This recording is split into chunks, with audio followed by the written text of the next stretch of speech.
Hello everybody and welcome to Alan History Nerd. In this video I'm going to be looking at Russia, in particular the Provisional Government of 1917. So this is the group who are in charge in between the February Revolution of 1917 and the October Revolution of 1917, when we then get the Bolshevik government. So we're looking at the Provisional Government, which is just in that short period of time in Russia.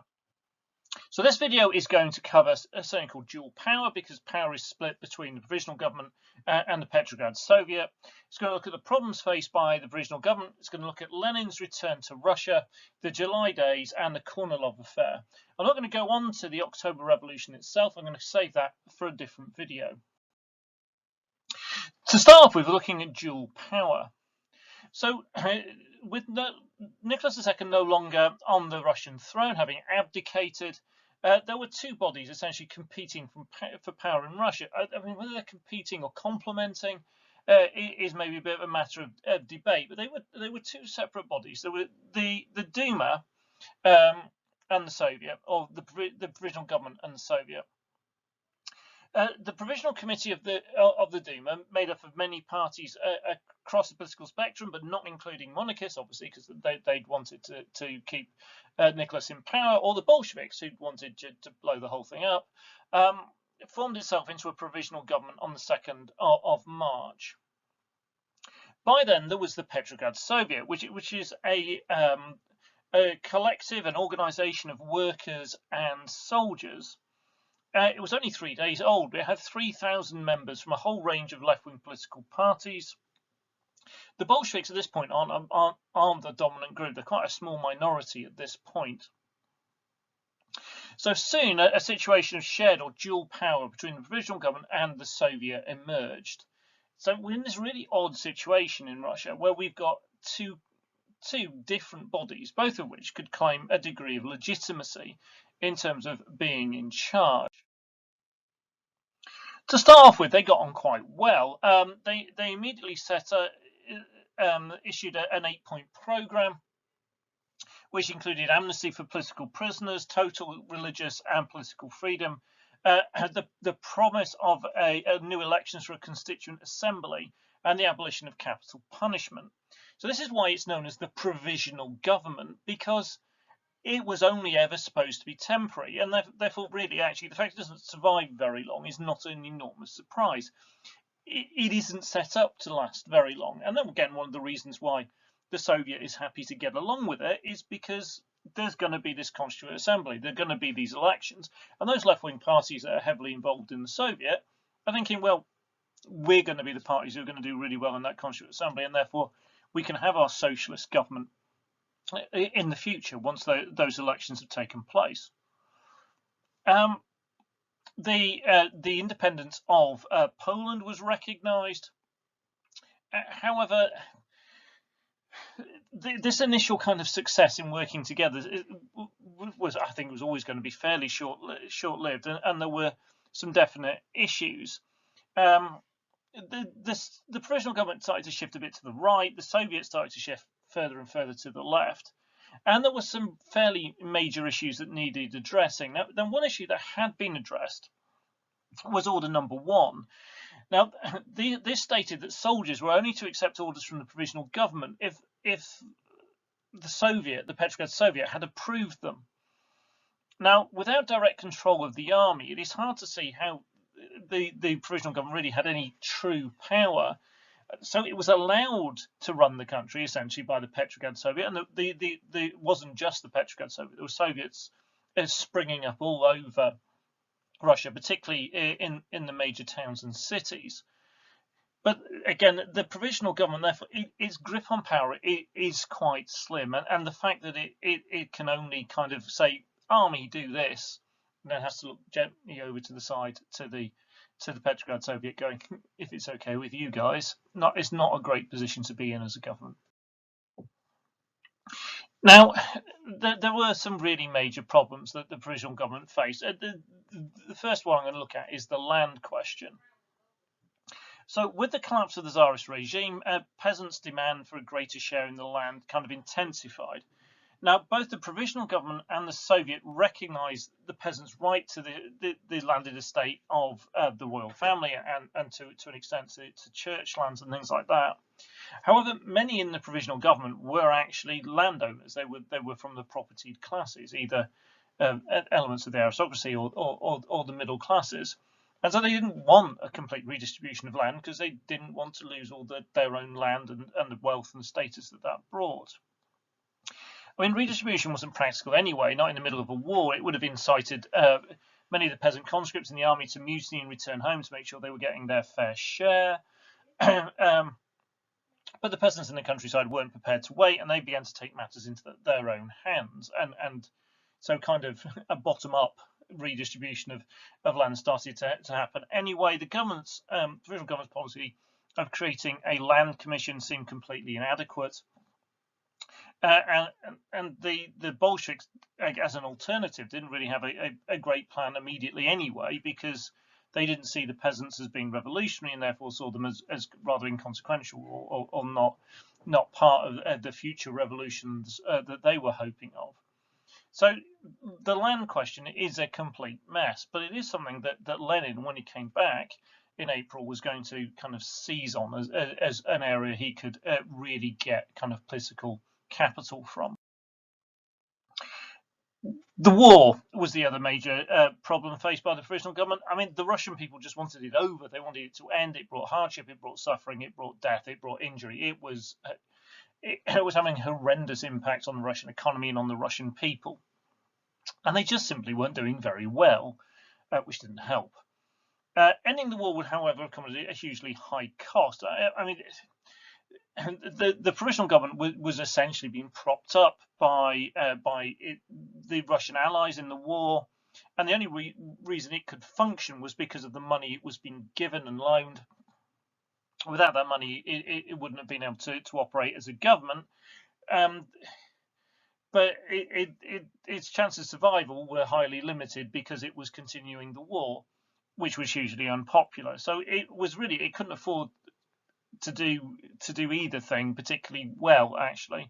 So it couldn't run an effective war effort because the people weren't behind it, and it couldn't stop the war because it needed the support of the allies to stay in place and for the government to continue having the finances to function. The provisional government was committed to fighting on for a variety of reasons, and the Soviets too rejected an immediate peace. I mean, again, if they'd signed a peace, it would put them at the mercy of Imperial Germany, and there's likely to be a terrible kind of cost in that way as well. The Soviet, however, rejected the continuation of the kind of aggressive war aims that were in there as well, the aim of conquest of parts of Turkey and Eastern Europe. So that bit was shelved, and so essentially the Soviet and the provisional government agreed on a largely defensive war to protect Russia's territory and to kind of fulfill its role in the war, and hoping that the Central Powers, Germany and Austria-Hungary, could be defeated by a combination of them fighting on the Eastern Front against Russia, and then also the events on the Western Front. The consequence of all of this was again just continuing suffering of the Russian people. So the food and fuel shortages continued, workers' wages continued to be eroded in value because of inflation.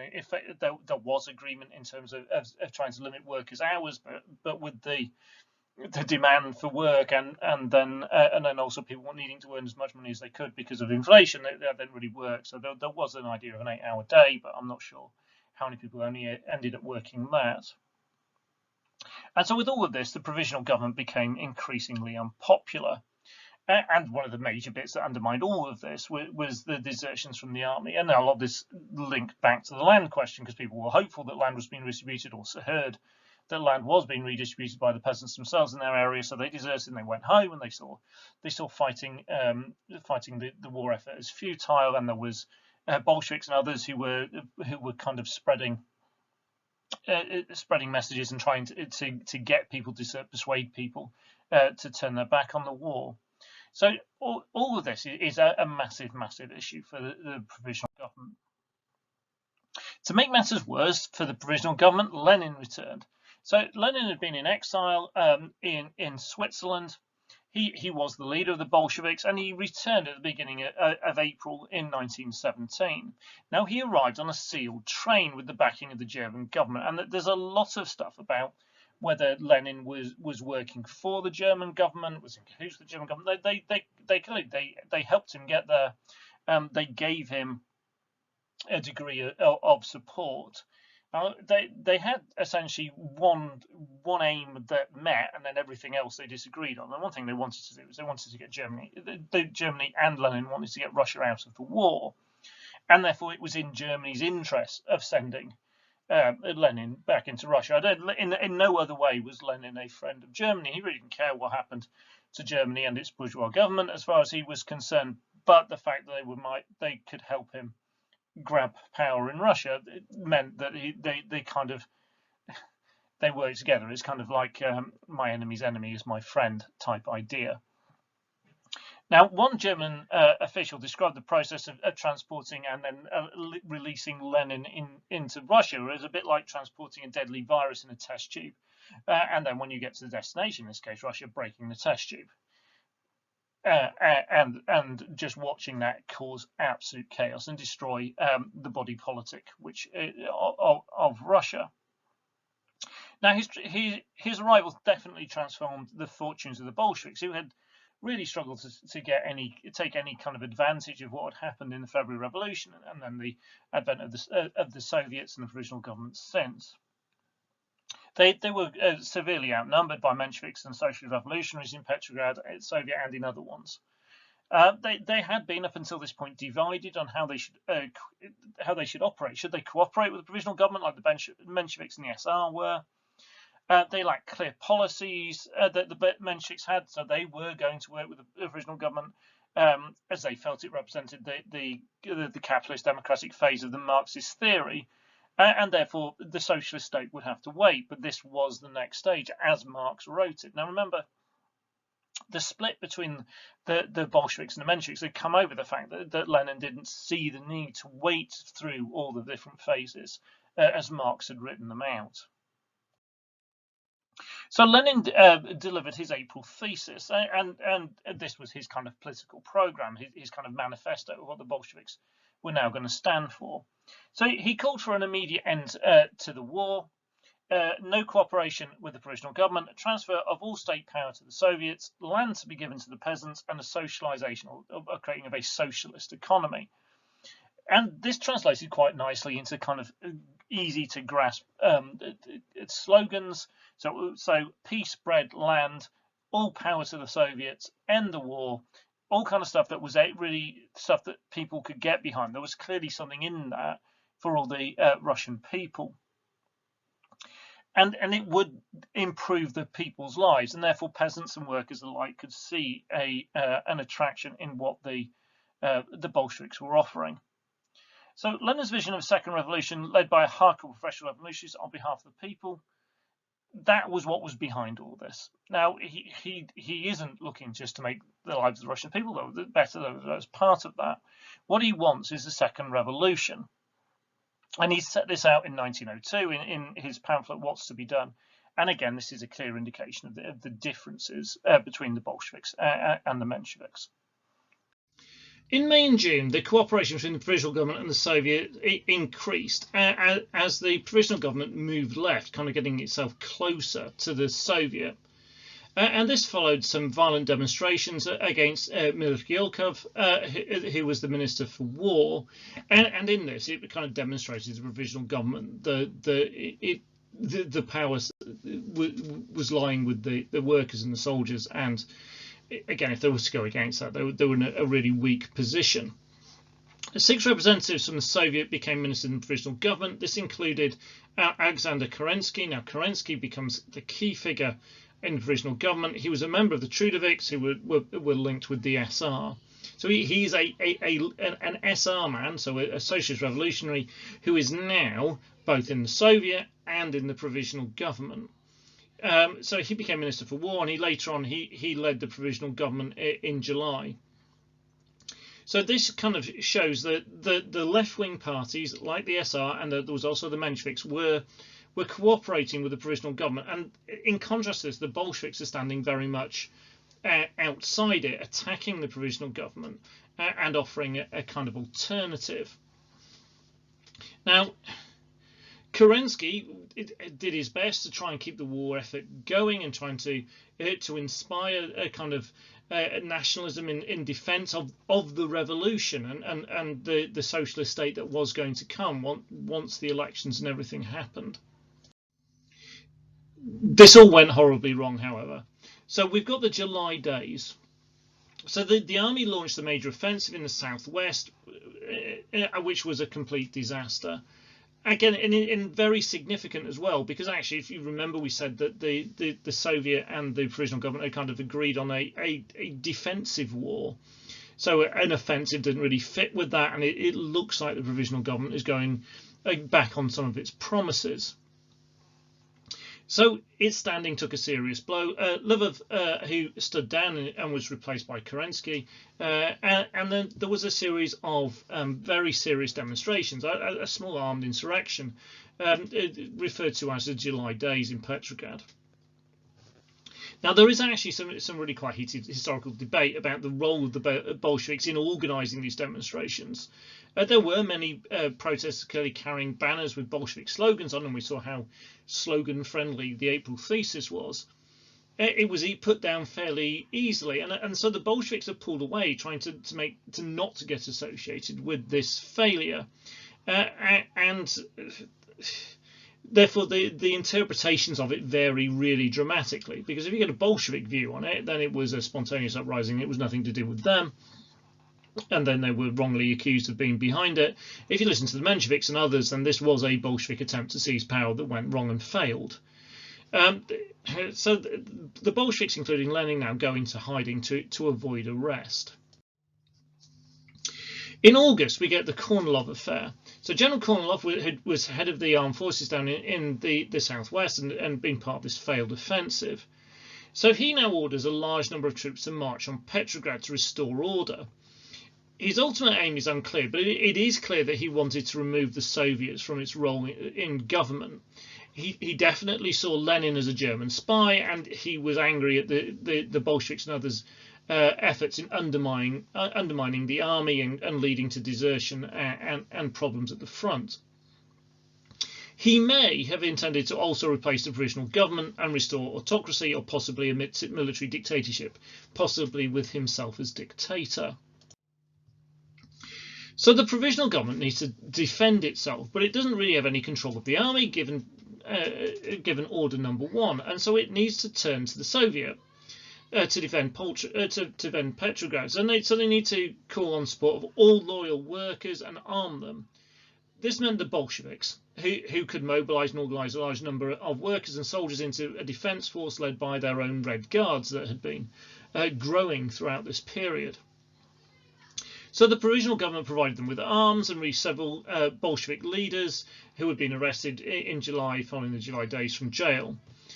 In the end, it all came to not a huge amount, because the railway workers prevented Kornilov reaching the city. Most of Kornilov's soldiers refused to obey his orders, and then Kornilov is arrested.